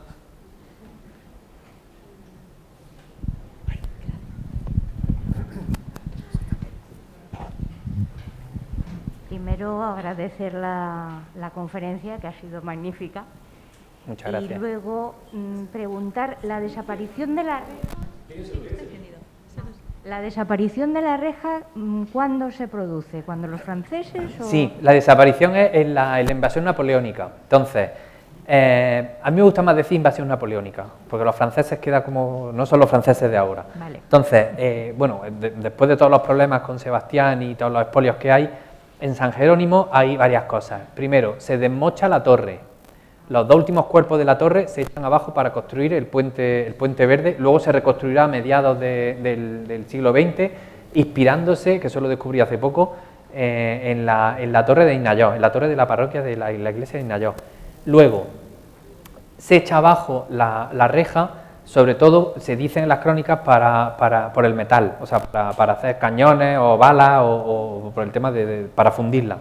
Y se recuperan, por así decirlo, los franceses recuperan todos los estandartes que había en la capilla, porque tenemos que imaginar que eso era una capilla cerrada. Entonces era como una especie de relicario y estaban todos los estandartes que el gran capitán había ganado en sus batallas y los franceses los recuperan. Esos son los destrozos. Bueno, aparte también, si queréis hablamos de eso, de la profanación de la tumba. Todo eso es lo que pasa durante la invasión napoleónica. Entonces, ¿los cuerpos han desaparecido o...? Eso es un culebrón. ¿Por qué? Porque con el tema de los cuerpos siempre hay un problema. Yo he escuchado muchas versiones. Primero, que los franceses los sacan, no solo, ahí parece ser que había un poco de inquina, no solo por el tema de ver si había joyas y el tema del robo, sino también un poco para el tema para la profanación, porque había sido uno de los vencedores, que luego curiosamente pasara al revés, porque luego me voy a enrollar con otra historia, pero la saqué a colación. Luego, en la segunda mitad del siglo XIX, todo lo que habían odiado al gran capitán en Francia pasa al revés, o sea, se convierte en un héroe.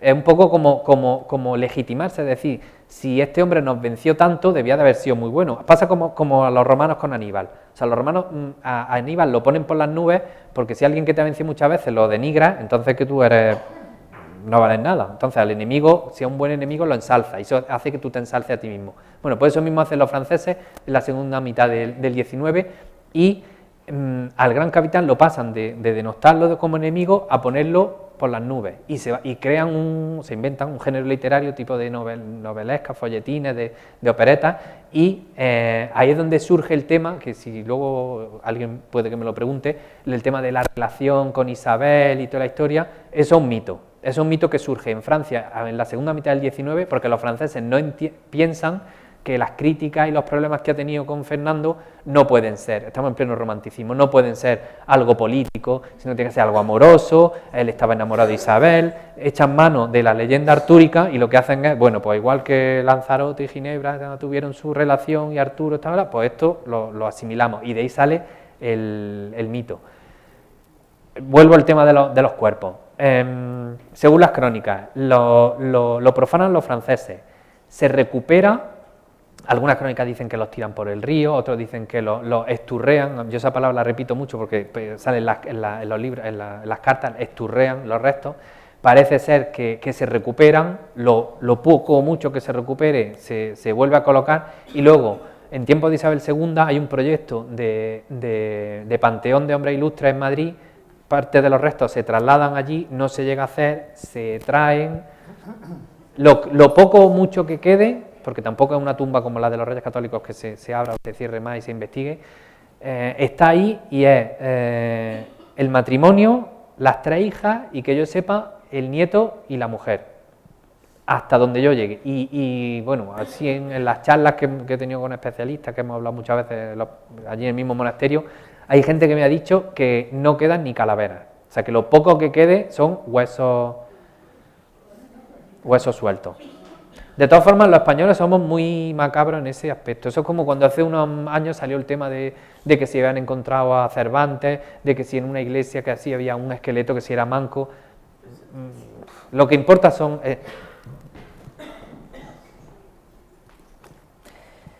A ver, lo que dice Petrarca: no es gracias al nombre o a una inútil corona, sino a las hazañas realizadas y a la virtud del espíritu, por lo que se alcanza el derecho al título de vir illustri, de vir o de mujer, es igual. Entonces, es más por los hechos y por lo que hicieron y por lo que dejaron construido que si queda un hueso o si quedan 2, si al final todo se va a perder. Gracias.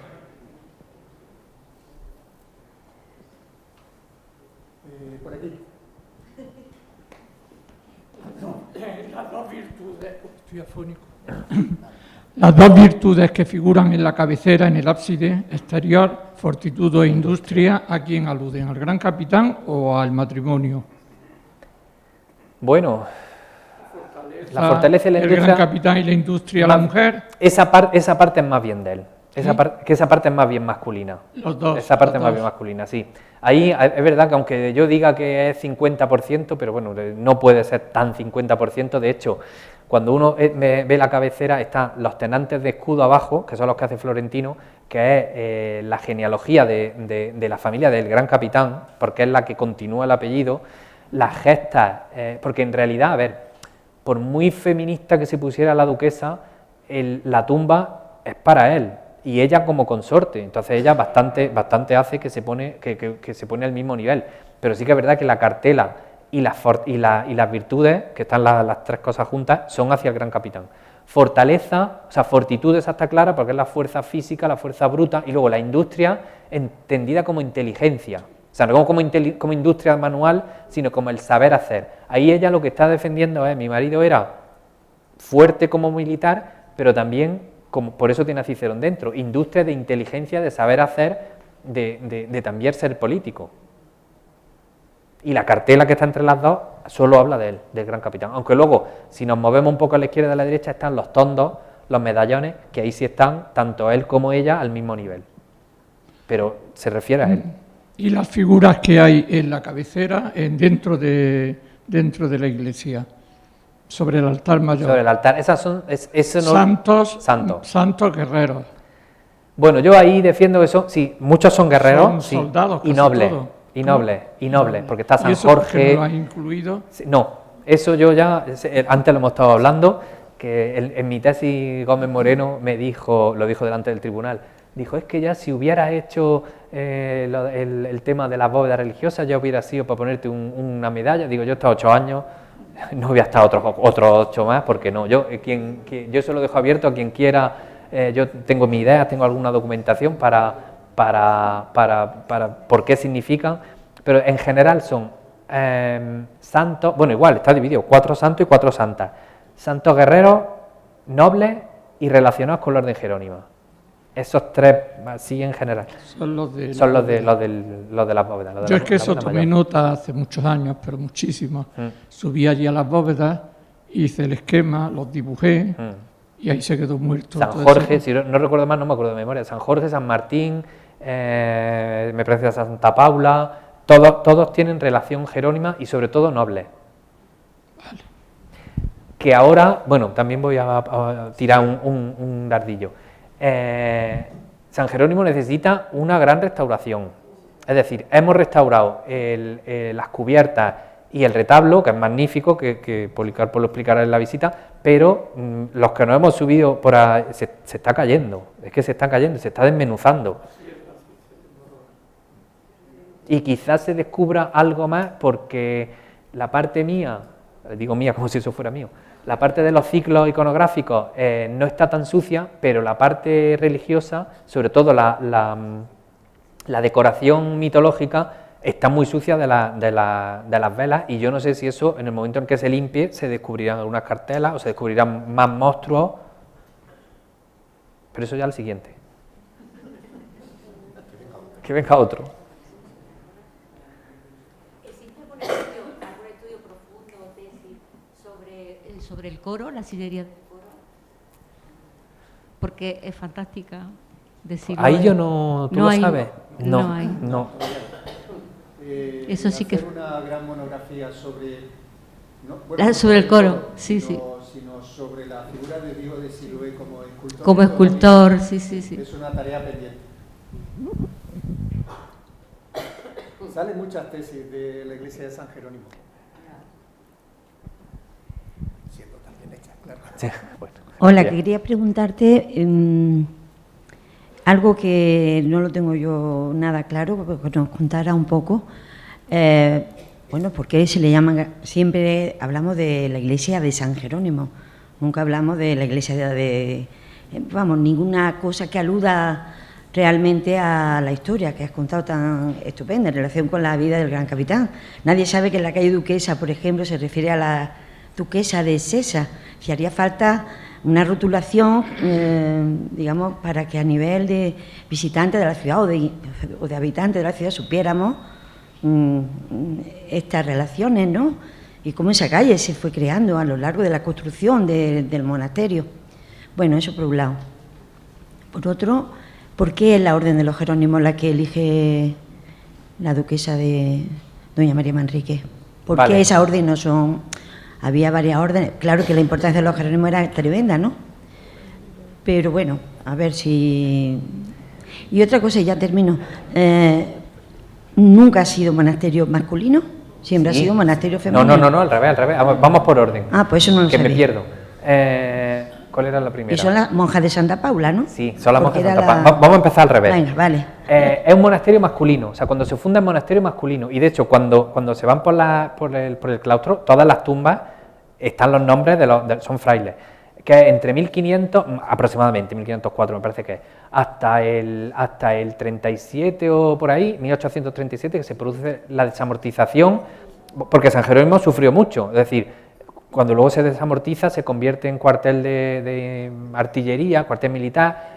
Un par de veces está a punto de echarse abajo porque intentan declararlo en ruina, luego se recupera, y desde el 77 las monjas de Santa Paula, que estaban, lo que ahora es el hotel, lo venden, no sé qué lo hicieron, lo venden o cambian, supongo, y es cuando ya se llevan todo el mobiliario, porque en San Jerónimo ahora mismo hay muy poco mobiliario original, el Niño Jesús y poquito más, y entonces ya le dan una segunda vida, y a partir de ahí ya sí es femenino, pero la misma orden. Siempre han sido jerónimas y antes Jerónimo, antes masculino, ahora femenino.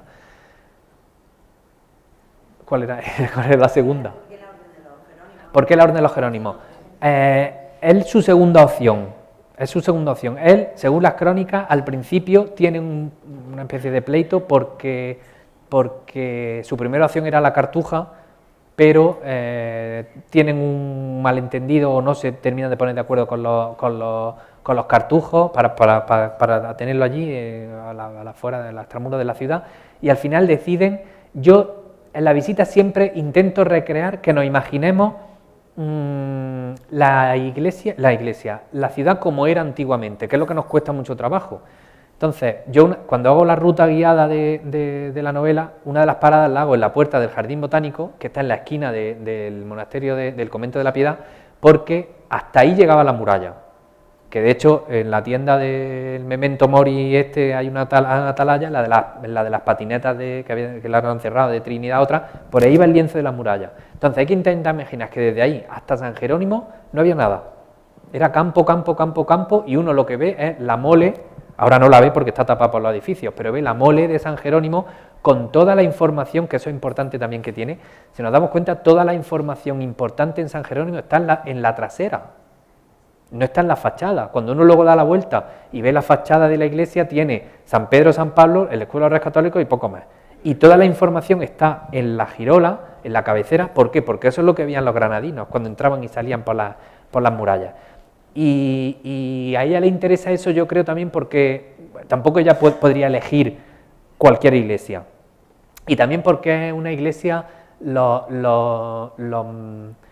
órdenes de predicación, que eran dominicos y franciscanos, que estaban intramuros de la ciudad, tenían mucho más contacto con la población. Y yo me imagino que ella prefiere algo más alejado, que le va a crear luego menos problemas, que no va a estar toda la gente, todos los granadinos criticando lo que ella está haciendo bien o está haciendo mal, sino que está algo relativamente apartado, aunque luego la ciudad se lo ha ido comiendo. Y precisamente yo siempre he defendido, en la tesis no me atreví a decirlo, porque lo dejo así un poco caer, pero en la novela sí que lo digo claramente, yo siempre he defendido que el convento de la Piedad es su casa. Y voy a hacer no lo he hecho nunca, pero voy a hacer un experimento que el otro día se me ocurrió. ¿Por qué es su casa? Porque las crónicas dicen que ella se traslada desde la calle, desde la casa del Madó, desde la casa de San Matías, que antiguamente se llamaba calle del Duque. En las plataformas antiguas, me parece que en Dalmau, no sé cuál de ellas, se llama calle del Duque, se traslada, como dicen las crónicas, a una casa entre la puerta de Vivalmazda, que estaba en Trinidad, y la iglesia de San Jerónimo. Esa casa, que además tiene un palacio, que además tiene un claustro renacentista, que no tiene un nivel, no es un convento, tiene más nivel que un convento, que luego quien haya estado allí en misa tiene una capilla, porque no una iglesia, una capilla que tiene toda la pinta de ser una capilla privada de un palacio al que luego le abren una puerta para que dé a la calle Conde de la Infanta, y ya se hace todo el planeamiento urbanístico. Y la tercera duquesa, que sería la mujer del nieto, que es la que se carteaba con San Juan de Dios, esa es la que dona, que las monjas una vez me dijeron que ellas tienen ese documento, yo no sé si lo tendrán en los archivos donde, que esa tercera duquesa es la que dona esa casa a esa orden. Entonces dice, bueno, ¿y cómo es que la mujer del nieto tenía esta casa? Así porque sí, no, porque le viene de herencia de María Manrique. Yo estoy convencido y siempre he dicho que es un barrio que se va creando poco a poco, pero si nos damos cuenta, desde la calle Escuela hacia arriba todo es la Medina, y desde la calle Duquesa hasta Carril del Picón todo es en cuadrícula. Y además, las plazas hasta el 19 o por ahí, 18, 19, las plazas no es algo normal. Y sin embargo tenemos la Plaza de los Lobos, y yo siempre he defendido que la Plaza de los Lobos es su jardín. Y tengo ganas un día de medirlo a pasos, porque estoy casi seguro de que la Plaza de los Lobos mide casi exactamente lo mismo que el edificio. Es decir, eso era muy típico de la tratadística renacentista, de hacer, claro, de que sea simétrico, de que el jardín mida exactamente lo mismo que el edificio. Esa plaza no es normal que haya subsistido, que se haya creado así porque sí, porque luego las otras plazas que tenemos es Trinidad, de la zona, Trinidad, que es un convento que se destruye, Virrambla se destruye en la mitad, el Carmen se destruye en la mitad, San Agustín se destruye en la otra mitad, y sin embargo esa siempre, curiosamente, ha estado ahí.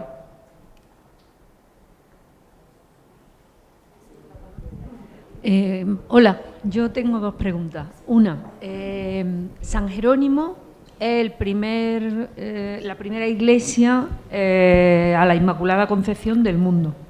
Eso es, cuando ha empezado a hablar yo no había caído en que parece que hay una capilla antes de que se lo donen a María de Manrique, ¿no? O sea, ¿hay algo antes de que ella tome propiedad? Sí, pero no una capilla, a ver. O bueno, una pequeña iglesia, ¿no? Está el proyecto, claro, está el proyecto. Los Reyes Católicos, cuando se produce la toma de la ciudad, lo que hacen es donaciones. Es decir, igual que a los nobles les dan donaciones de terrenos y de casas para que, como premio, a las órdenes religiosas les dan terrenos, la mayoría de las veces expropiados a la familia real nazarí, otras veces son fincas, para que vayan creando monasterios y conventos, para que vayan acristianando poco a poco a la población. Bueno, pues curiosamente el de San Jerónimo iba a estar donde ahora está San Juan de Dios. Toda esa zona se llamaba la Huerta de las Reinas Moras, que pertenecía a la madre y a las hermanas de Boabdil. Cuando se produce la capitulación, la familia real nazarí tiene que marcharse y todos sus bienes, tanto la Alhambra como la alcaicería, como los impuestos, como muchas tierras, pasan a los reyes católicos. Los reyes católicos los reparten, a Hernando de Zafra le dan una parte, a Gran Capitán otra, a muchos nobles. Bueno, pues esa finca se la dan a los jerónimos. Donde está el Hospital de San Juan de Dios es donde iba a estar originariamente el monasterio de San Jerónimo. Los monjes se van de allí, además son muy graciosas las cartas, porque dicen que es un lodazal, que hay unas charcas que están llenos de mosquitos y que no les gusta, y se trasladan abajo, empiezan a construirlo. Y se ve muy claramente cuando se hace la visita que construyen primero la parte conventual, que sería el claustro grande, con todas las dependencias, y luego el claustro pequeño de la emperatriz. ¿Por qué? Porque es lo que ellos necesitan para vivir y para salir del paso. Y lo que se construye en tardogótico, el claustro grande. De hecho, tiene capiteles de Cardina, tiene capiteles historiados, que sé que hay unos artículos muy buenos por ahí, y todo es como muy medieval. Las columnas son muy gordas, muy mazacotes, son unos arcos rebajados, eso no es nada renacentista. Y luego, en muy poco tiempo, tenemos la iglesia. Y los cimientos de la iglesia sí que también está documentado y se ve allí in situ.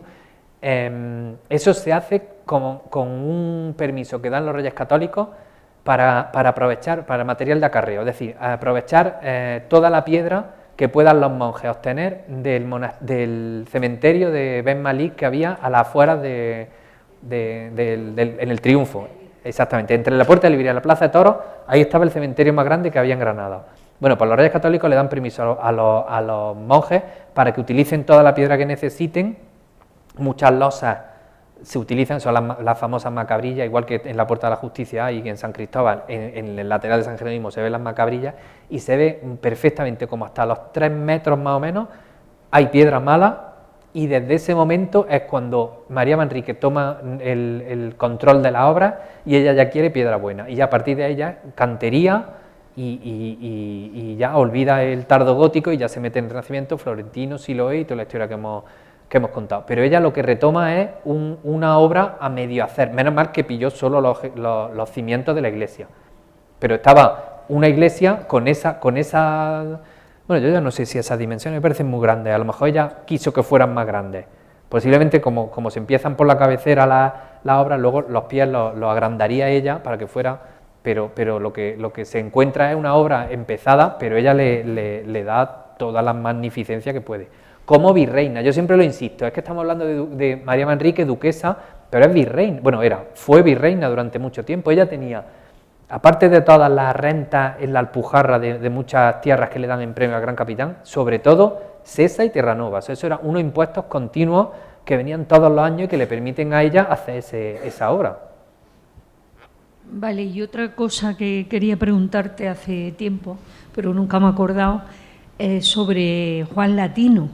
Tú que has investigado tanto, este es un niño que ellos adoptan, ¿no? Pero acaba en la Universidad de Granada de catedrático. ¿Siempre ha vivido con ellos? ¿Cómo es eso? A ver, esto no es científico del todo, pero bueno.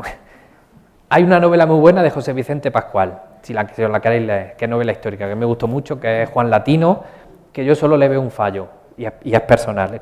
Y es que a María, la idea que da de María Manrique a mí no me gusta, porque pone que es como una mujer, una vieja intransigente, demasiado beata, que yo creo que no tiene nada que ver con la historia. Pero todos los demás que hablan, a mí me gusta mucho de dónde saca la idea de Juan Latino. Juan Latino es, y también me gusta que lo hables porque es un poco quitarnos el echarnos piedras contra nuestro propio tejado. Juan Latino es el primer negro, decirlo bien, catedrático de gramática latina, del mundo cristiano, porque yo me imagino que en el mundo musulmán tenía que haber grandes profesores de raza negra. El origen no se sabe bien del todo. Bueno, yo he escuchado Nigeria, Etiopía, he escuchado de África. Hay un mito, que ese sí que lo voy a desmontar, y es que era hijo de Gran Capitán. Ya volvemos otra vez a como los franceses. Aquí tiene que haber siempre una especie de culebrón, porque si no parece que no nos entretenemos. Y ahora no sé de dónde se han sacado que era hijo de Gran Capitán, con una esclava negra y tal. Pues si Gran Capitán muere en el 15 y en el 21 o 22 el niño tiene 4 años, pues o la esclava tiene un embarazo de 3 años y medio o algo falla. Entonces, yo en la novela, que no es científico del todo, pero en la novela defiendo que lo compran en Sevilla, que es donde donde estaba el gran mercado de esclavos, pero ahí me da una idea de la mentalidad tan abierta que tenía María Manrique, porque no lo coge como luego tendrán la Austria, el bufón, que podía haber servido para, pues eso, como entretenimiento del niño, sino el Juan Latino tenía que haber sido muy espabilado, tenía que haber sido muy inteligente, porque desde el primer momento lo ponen codo con codo a estudiar con Gonzalo, con el nieto del gran capitán. Y este niño es tan inteligente, pues eso, que termina siendo catedrático de gramática y trabaja en la universidad. Se casa con una granadina, tiene su hijo y está totalmente aceptado por la sociedad granadina. El origen, evidentemente, yo no va a ser hijo del gran capitán, ni mucho menos, pero María Manrique lo coloca casi al mismo nivel. Y luego, cuando ya sea mayor, su compañero de estudio, Gonzalo, le va a dar la libertad y se va a llamar Juan de Sesa. Le pusieron de mote Juan Latino por ser profesor de latín, pero su verdadero nombre es Juan de Sesa, porque le dan hasta el nombre de la familia. Con esto, ¿qué quiero decir? Que ahí se demuestra que por lo menos en aquella época no éramos tan racistas. O sea, los españoles lo que éramos era clasistas, de aquí, ya lo decía Quevedo, ¿no? O sea, mientras haya dinero, todo vale. Y el tema religioso, es decir, mientras se sea, y eso se ve muy bien en las castas, en la India y toda la historia, mientras se sea, lo que hay que hacer es ser buen cristiano y estar bautizado. Luego ya el color que tengas, eso no importa. Que los ingleses, los franceses, los holandeses no eran tan así. Pero esto ya es muy peliagudo, ¿eh?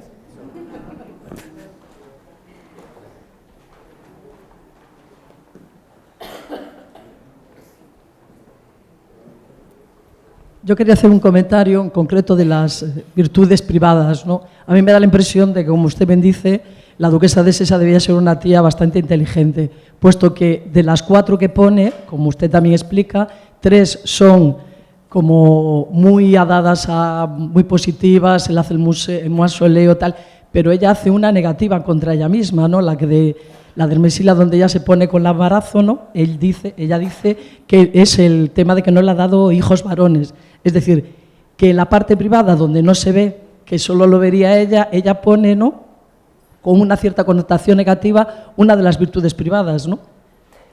Bueno, no creo que fuera tan negativa. No creo que fuera tan negativa. Estamos hablando de la madre de todos los romanos. O sea, se está comparando con alguien muy alto. Lo que pasa es que, claro, es algo... Esto ya es muy sutil. O sea, esta interpretación que yo doy ya es muy sutil porque, claro, es colocarla en una parte que está un poquito menos iluminada que la otra, que sí, que la podía haber colocado donde está Artemisia o donde está Alcesti. Pero bueno, no creo que ella lo viera como un gran defecto. Y tampoco invalida su idea de grande. No, yo no lo consideraría como 3 positivas y una negativa.